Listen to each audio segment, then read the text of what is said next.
I grew up in a small African village near a wide river. The river was part of our life. We fetched water from it. We washed clothes there. We fished there.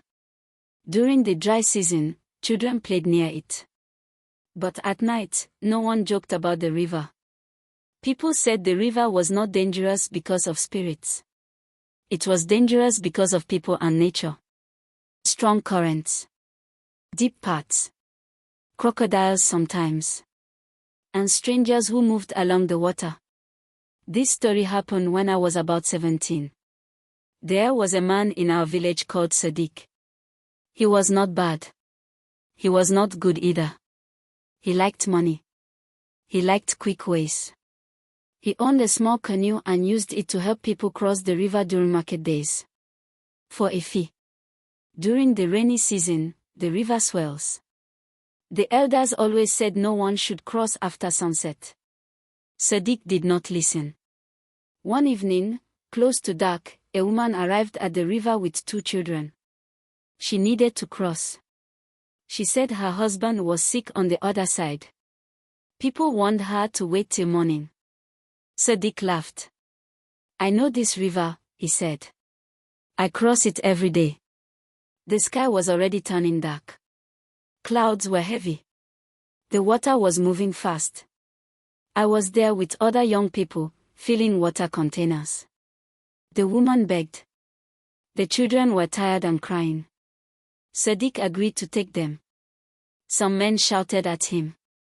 If anything happens, it's on you, one elder said. Sadiq pushed the canoe into the water. The woman and the children sat inside. He stood at the back, holding the paddle. At first, everything looked fine. Then the wind picked up. The canoe moved faster than normal. The current pulled it sideways. We shouted from the shore. Come back. Sadiq tried to turn. The paddle hit something under the water. Maybe a log. Maybe a rock.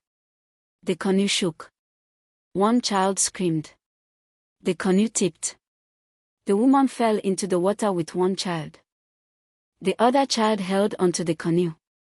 Sadiq jumped in after them. The river swallowed them fast.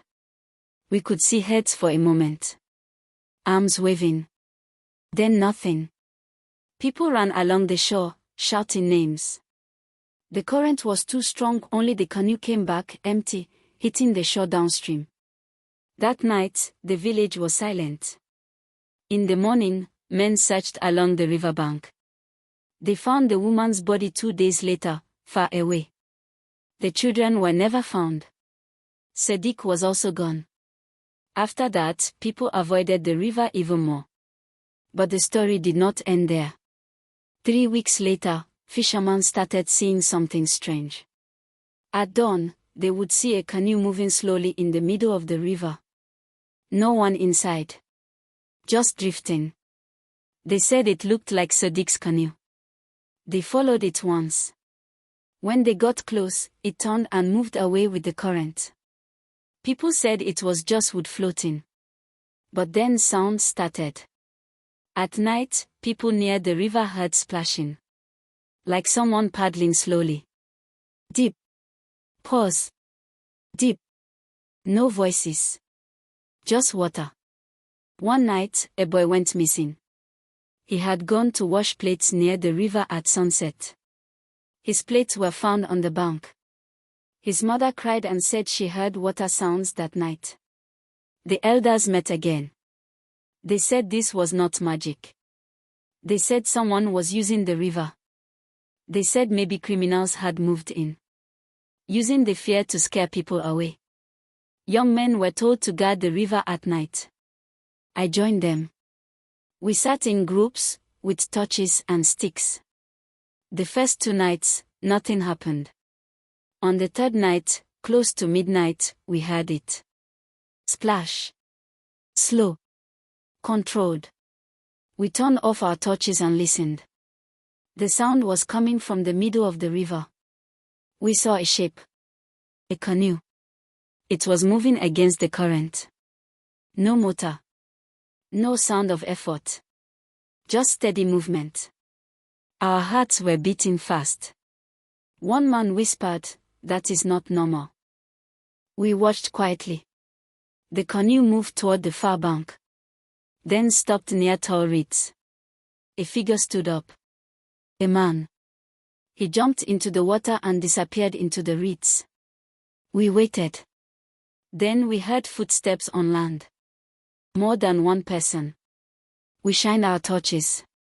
3 men froze in the light. Wet. Holding ropes. They tried to run. We caught 2. One escaped into the dark. They were not from our village. They had been hiding along the river, using the canoe at night to move unseen. They took children and lone people to sell or rob. The river noise covered their movement. They had taken the boy. He was still alive, tied in the reeds. When the elders questioned them, they admitted everything. They used the old fear of the river to keep people away. They even used Sadiq's canoe after finding it downstream. The police came later and took them away. After that, the river went quiet again. No drifting canoe. No splashing at night. Life slowly returned to normal. But even now, when I stand near water after dark, I remember that night. I remember how easy it is to blame spirits. And how dangerous it is to forget people can hide anywhere. Even in places we think belong only to nature.